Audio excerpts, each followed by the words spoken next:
Welcome to our channel. Republik Rakyat Tiongkok atau RRT telah diperintah oleh Partai Komunis sejak berakhirnya Perang Saudara Tiongkok. Perang yang terjadi sejak tahun 1927 tersebut sempat terhenti ketika Jepang menginvasi negara ini selama Perang Dunia II. Segera usai Perang Dunia II berakhir, Perang Saudara Tiongkok berlanjut dengan Partai Komunis akhirnya mendepak Partai Nasionalis dan wilayah daratan Tiongkok. Nasionalis Kuomintang tetap melanjutkan pemerintahan dengan mendirikan Taiwan, sedangkan kelompok komunis mempertahankan kendali atas seluruh daratan Tiongkok. Nah, di hari-hari yang merah ini, Tiongkok telah bertransformasi jadi salah satu model negara komunis terkuat di dunia. Bahkan di saat negara komunis besar seperti Uni Soviet dan Yugoslavia tidak kuasa menahan krisis dan akhirnya runtuh di tahun 1990-an. Tiongkok justru mampu bertahan bahkan melaju kencang hingga saat ini. Meski demikian, banyak yang melihat kalau negara yang kini dipimpin Xi Jinping ini tidak lagi benar-benar komunis. Ya, sejak reformasi ekonomi Tiongkok tahun 1978 di bawah rezim Deng Xiaoping, Tiongkok disebut-sebut telah berubah. Bahkan perubahan negara ini jauh lebih radikal. Barry Norton dalam artikel East China Socialist mencatat, Tiongkok hari ini sangat berbeda, baik dari ekonomi komando ala Maoisme 40 tahun yang lalu dan dari kapitalisme barat liar 20 tahun yang lalu. Yang menarik, sepanjang perubahan besar itu, Tiongkok selalu dan seringkali secara resmi mengklaim diri sebagai negara sosialis. Pertanyaannya, apakah label sosialis masuk akal jika melihat Tiongkok saat ini? Benarkah negara ini sudah tidak lagi benar-benar komunis? Mari kita bahas.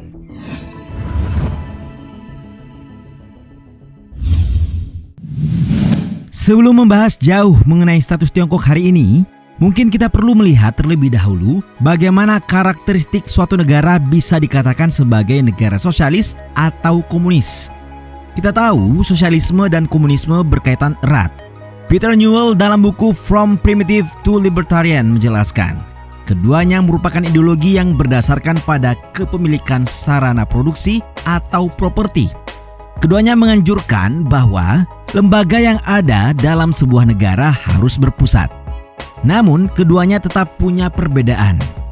Poin utama yang membedakan komunisme dan sosialisme adalah dalam praktiknya. Dalam sosialisme, alat produksi dikelola oleh negara dan dijalankan secara demokratis, sehingga tetap ada rasa kepemilikan dari rakyat. Sedangkan dalam komunisme, alat produksi dan segala aturannya dipegang oleh negara. Dalam konteks politik, sosialisme merupakan salah satu tahap untuk menjadi negara komunis.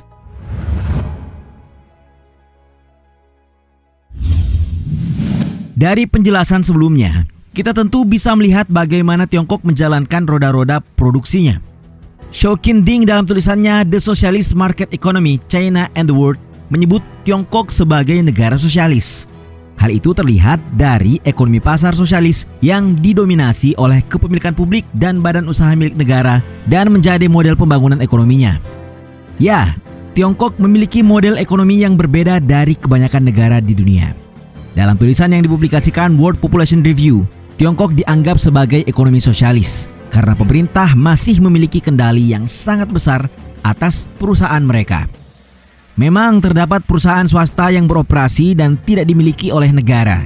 Namun dengan satu partai berkuasa, pemerintah mampu mengubah arah ekonomi secara signifikan dengan sapuan pena.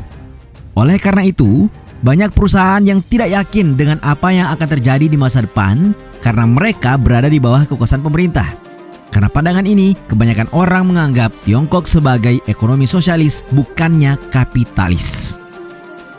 Istilah ekonomi pasar sosialis atau dalam bahasa kerennya The Socialist Market Economy sendiri dicetuskan oleh Jiang Zemin selama Kongres Nasional Partai Komunis Tiongkok ke-14 pada tahun 1992 untuk menggambarkan tujuan reformasi ekonomi Tiongkok.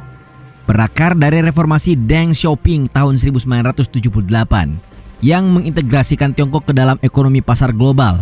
Ekonomi sosialis Tiongkok disebut-sebut merupakan awal atau tahap utama dari perkembangan sosialisme. Beberapa pihak menyebut sistem tersebut sebagai bentuk kapitalisme negara.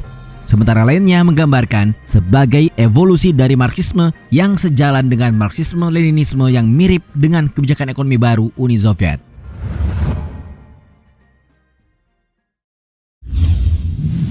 Jadi, apakah Tiongkok bukanlah negara komunis?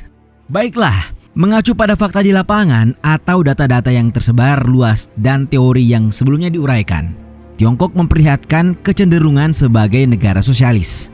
Dan kita dapat berasumsi bahwa tahap yang dijalani Tiongkok sekarang ini adalah jalan untuk mencapai atau menjadi negara yang benar-benar komunis. Namun, bagaimanakah yang benar-benar komunis itu? Yang jelas bahwa ekonomi pasar sosialis dipandang oleh Partai Komunis Tiongkok sebagai tahap awal dalam perkembangan sosialisme, yang mana kepemilikan publik hidup berdampingan dengan berbagai bentuk kepemilikan non-publik, bukannya dikontraskan seperti Soviet terkecuali era Gorbachev. Tiongkok melalui PKT menyatakan terlepas dari koeksistensi kapitalis swasta dan pengusaha dengan perusahaan publik serta kolektif, Tiongkok bukanlah negara kapitalis karena partai mempertahankan kendali atas arah negara, mempertahankan arah pembangunan sosialis menurut interpretasi mereka.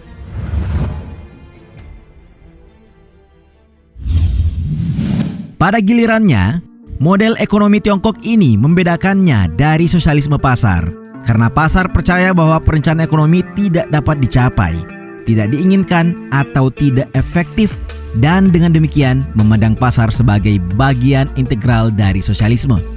Sedangkan para pendukung ekonomi pasar sosialis, sebagaimana dalam tulisan Market Economy and Socialist Road, memandang pasar sebagai fase sementara dalam pengembangan ekonomi yang direncanakan sepenuhnya. Filsuf Tiongkok Cui Ziyuan menelusuri fondasi teoritis ekonomi pasar sosialis ke model sosialisme liberal James Madey, yang mana negara bertindak sebagai penuntut sisa atas keuntungan yang dihasilkan perusahaan milik negara yang dioperasikan secara independen dari manajemen pemerintah. Para pemimpin Tiongkok termasuk Xi Jinping telah menggambarkan pembangunan ekonomi pasar sosialis dengan karakteristik Tiongkok sebagai tujuan tanpa mengacu pada ekonomi sosialis pasca pasar.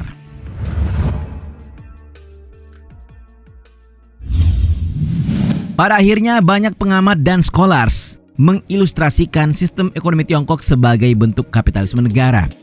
Terutama setelah reformasi industri tahun 1980-an dan 1990-an mencatat bahwa sementara ekonomi Tiongkok mempertahankan sektor negara yang besar, perusahaan milik negara beroperasi seperti swasta dan mempertahankan semua keuntungan tanpa menyerahkannya kepada pemerintah untuk menguntungkan seluruh penduduk. Model ini, seperti yang tertulis dalam penelitian Beyond Ownership, State Capitalism and the Chinese Firm, mempertanyakan alasan kepemilikan publik secara luas serta penerapan deskriptor sosialis dan telah menimbulkan kekhawatiran serta perdebatan mengenai distribusi keuntungan negara. Akan tetapi, mulai tahun 2017, sebagai bagian dari program reformasi BUMN, pemerintah pusat mulai mendorong BUMN untuk menyebar dividen kepada pemerintah. Sementara dalam tulisan China, A City Social Dividend Proposal Captures National Attention, reformasi lain telah mengalihkan aset milik negara ke dana jaminan sosial untuk membantu membiayai pensiun. Dan pemerintah kota Shenzhen telah mengusulkan untuk menggunakan perusahaan milik negara mereka untuk membiayai jenis dividen sosial bagi penduduknya. Jadi, apakah konteks BUMN ekonomi Tiongkok mirip dengan yang ada di Indonesia? Mari berdiskusi.